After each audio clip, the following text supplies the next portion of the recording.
So let's go back to our fishing boat example and introduce a new idea that goes along with what we've been talking about. This new idea is the marginal product. Product refers to production, so it's the marginal extra amount of production that we'll get when we do something additional. And typically what we think of this as is when we increase the amount of some particular input that we get, like for example labour. As we add an extra worker, how much extra output do we get? Okay, so let's think about that with respect to this fishing boat example. How does our marginal product look? Well, as we move from our first line to our second line, we've added on our crew, we've got that 500 pounds of fish. So let's imagine that that's a relatively high amount of marginal product, a relatively high amount of extra output from our crew working for 8 hours. Now let's have a look at the next line.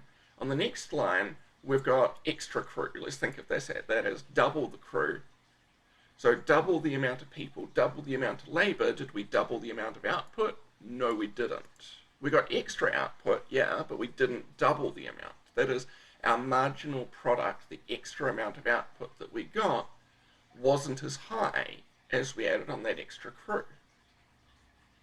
Well, what about the next line? As we fish for an extra 12 hours, then we've got the same labour, but we're keeping them for an extra 50% of the time. Do we get 50% extra output? No, our output goes up from 800 to 1,000 pounds. That's only a 25% increase. So what we're finding then is that generally our output per worker hour, or if you like, our marginal product here, is relatively high at first, but it gets lower and lower as we go on. This is a concept that we call diminishing marginal product.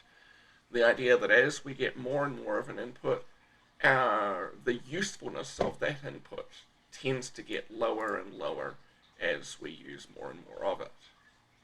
So that gives us then a second reason for why our supply curves are upward sloping. So we've already seen that our supply curve is upward sloping and that it's the same as the marginal cost curve. And so one argument that we could make is, well, supply curves are upward sloping because marginal cost curves are upward sloping. But that doesn't get to sort of the real root of this question, which is, well, why are marginal cost curves upward sloping? And so we've got two good reasons for why that is. One reason is this diminishing marginal product. So as we use more inputs, we get less extra output.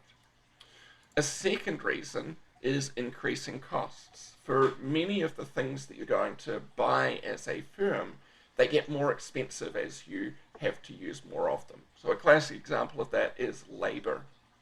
If you want to find just one person to work for you, maybe you can find someone relatively cheap. But if you want 1,000 people to work for you, you're probably not going to find that same 1,000 people who are willing to work for as cheap as the first person. Maybe you have to pay extra to convince people to move to town. Maybe you have to pay extra to convince people to leave their jobs and work for you instead. And so that's going to mean that in order to produce more, we have to use more inputs, but those inputs might go up in price as we need to get more and more of them.